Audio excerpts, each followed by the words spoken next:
Hello guys, welcome to my channel. இப்போ தான் புதுசாக என்னோடய சேனல் பார்க்குறீங்கன்னா என்னோட நேம் கௌசல்யா. நம்ம இந்த வீடியோவில் என்ன பார்க்க போகிறோன்னா, தம்ப்நெயிலே பார்த்துருப்பீங்க, ஸ்பைசஸ்லாம் வறுத்து அரைச்சி நம்ம சிக்கன் ஃப்ரை பண்ண போகிறோம். எப்படி பண்ணலான்ட்டு வாங்க பார்க்கலாம்.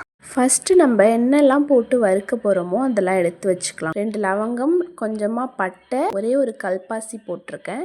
அப்புறம் ஒரு 2 டேபிள் ஸ்பூன் சோம்பு போட்டிருக்கேன். அப்புறம் 1 டேபிள் ஸ்பூன் ஜீரகம் போட்டிருக்கேன். 2 கைப்பிடி அளவுக்கு மல்லி போட்டிருக்கேன். நான் காரத்துக்கு ஏற்ற மாதிரி 2 காஞ்ச மிளகாய் போட்டிருக்கேன். நீங்கள் இன்னும் காரம் சேர்த்துப்பீங்கன்னா கூட உங்களுக்கு ஏற்ற மாதிரி காரம் போட்டுக்கலாம்.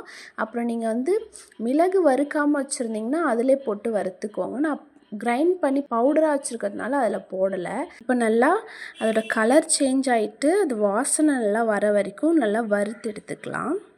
அப்புறம் வானல் வச்சு எண்ணெய் விட்டு எண்ணெய் காஞ்சதும் கருவேப்பிலை போட்டுக்கோங்க.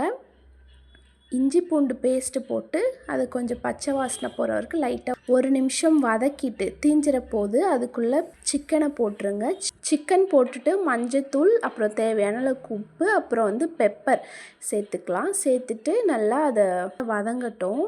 அது ஒரு 5 நிமிஷம் நல்லா வதங்கினதுக்கப்புறம் நம்ம வறுத்து வச்ச ஸ்பைசஸை மிக்ஸி ஜாரில் போட்டு அரைச்சி எடுத்துட்டு அந்த அரைச்ச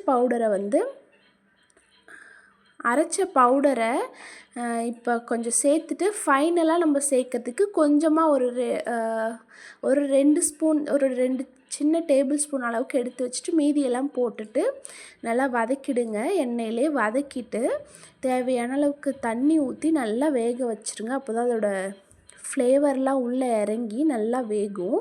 அந்த தண்ணிலாம் ட்ரை ஆகிட்டு இந்த மாதிரி நல்லா வெந்து வந்ததுக்கப்புறம் நம்ம ஆல்ரெடி அரைச்சி எடுத்து வச்சுருக்கோம் இல்லையா, 2 டேபிள் ஸ்பூன் வறுத்து அரைச்ச மசாலா, அந்த மீதி மசாலாவை எடுத்து இப்போது நம்ம போட்டுக்கலாம்.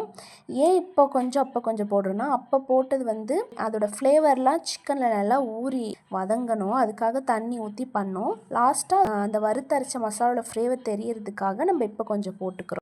ஃபைனலாக நல்லா அந்த எண்ணெயிலே வதக்கி விட்டுருங்க. ஸ்டவ் ஆஃப் பண்ணி கொத்தமல்லி போட்டுட்டா நம்மளோட வறுத்து அரைச்ச சிக்கன் மசாலா ரோஸ்ட் ரெடி. நீங்கள் இந்த மாதிரி ட்ரை பண்ணி பாருங்கள். நம்ம சேனல் லைக் அண்ட் சப்ஸ்கிரைப் பண்ணிக்கோங்க. தேங்க்யூ, பாய்.